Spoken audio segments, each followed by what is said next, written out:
Samantala, tanging mga nasa tinatawag na vulnerable sectors lamang ang pwedeng bumili ng 20 pisong kada kilo ng bigas na ibebenta po sa Cebu at sa 10 LGU sa Luzon. Simula po yan sa Mayo 1 hanggang 2 ng Mayo. Kabilang po dito ang mga persons with disability o PWD, senior citizens, mga solo parents, mga benepisyaryo ng 4Ps o yan po yung Pantawid Pamilyang Pilipino Program. Detalye hatid sa atin ni Vic Sumintak.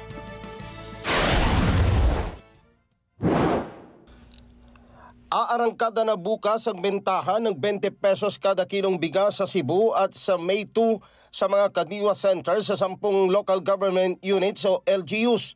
Sa Cebu ang pilot launching ng programa habang sa Biyernes naman mabibili ang 20 pesos per kilo rice program sa mga kadiwa ng Paulo Centers na matatagpuan sa San Juan City sa Metro Manila, San Jose del Monte sa Bulacan, Camarines Sur at Mati, Davao Oriental. Kaya po napili ang Central and Eastern and Western Visayas at pati na rin ang Negros Island Region bilang pilot area ng programa. Mataas kasi ang poverty incidence sa mga lugar na ito at maraming bigas sa mga NFA warehouses sa area. Ang local government units po ay handa ring magbigay ng kanilang bahagi ng subsidy upang maisulong ang programang ito.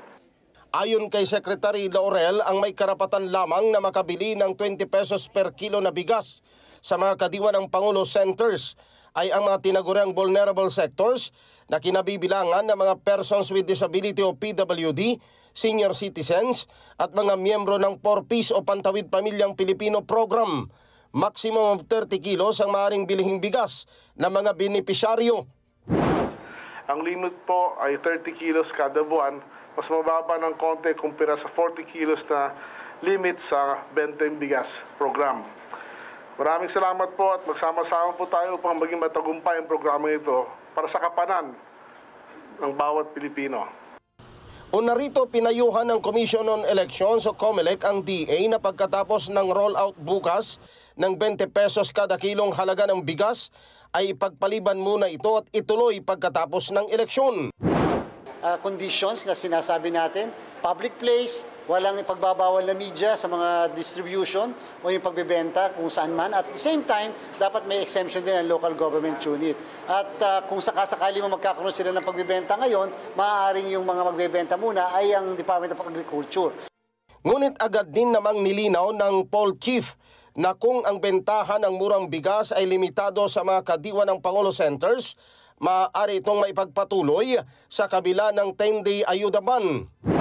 So titingnan po natin yan kung yan po naman ay pwedeng makasama doon sa maisama na hindi po covered noong 10 araw sapagkat ito yung regular na programa naman ng Department of Agriculture. Pero ako po may suggestion.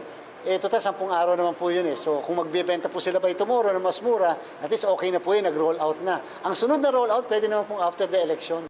Taliwas naman sa naging pahayag ng DA, sinabi ni Presidential Communications Office Undersecretary at Palace Press Officer, Attorney Claire Castro, na bukas sa lahat ang bentahan ng murang bigas.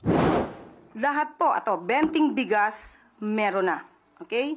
At sa Cebu po, hindi lamang po vulnerable sectors ang makikinabang. Sa araw po, bukas po sa bukas. Bukas po lahat ay pwede pong mag-avail sa Kadiwa stores sa Cebu.